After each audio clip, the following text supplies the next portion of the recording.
Indian Army Zindabad. Indian Army Zindabad.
নাৰকীয় হত্যাকাণ্ডৰ বিৰুদ্ধে আমি তীব্ৰ প্ৰতিবাদ জনাইছোঁ। সমগ্ৰ বিশ্বই প্ৰতিবাদ জনাইছে আৰু ইতিমধ্যে ভাৰতীয় সেনা বাহিনী বায়ু সেনা বাহিনী ইতিমধ্যে পাকিস্তানৰ পৃষ্ঠপোষকতাত যিসকল সন্ত্ৰাসবাদীয়ে নাৰকীয় হত্যাকাণ্ড ঘটালে, নিৰীহ লোকক হত্যা কৰিলে, তেওঁলোকক ইতিমধ্যে তেওঁলোকক উচিত প্ৰত্যুত্তৰ দিছে।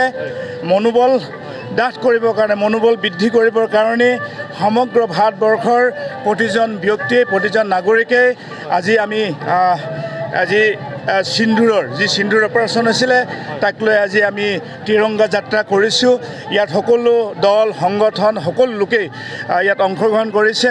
গতিকে আমি ভাৰতীয় সেনা বাহিনীক, নৌসেনা বাহিনীক, বায়ু সেনা বাহিনীক আমি ধন্যবাদ দিছোঁ, যিহেতুকে সমগ্ৰ ভাৰতবৰ্ষৰ যি নাৰকীয় হত্যাকাণ্ড কৰিলে ইতিমধ্যে তেওঁলোকক পৰাজিত কৰিছে আৰু অহা দিনবিলাকলৈ আমি সদায় একত্ৰিত হৈ ভাৰত ৰাষ্ট্ৰৰ বিৰুদ্ধে যে শত্ৰুতা কৰিব বা আমাৰ ওপৰত তেওঁলোকে বেয়া মনোভাৱ লৈ তেওঁলোকে ইয়াত ভাবিব, তেওঁলোকক আমি নিশ্চয় প্ৰত্যুত্তৰ দিয়াৰ ব্যৱস্থা কৰিব ভাৰতবৰ্ষই। তাৰ কাৰণে ভাৰতৰ প্ৰধানমন্ত্ৰী, যশস্বী প্ৰধানমন্ত্ৰী নৰেন্দ্ৰ মোদীক আমি ধন্যবাদ দিছোঁ, ভাৰত চৰকাৰক ধন্যবাদ দিছোঁ আৰু ভাৰতবৰ্ষৰ প্ৰতিগৰাকী ব্যক্তিলৈ আমি ধন্যবাদ দিছোঁ।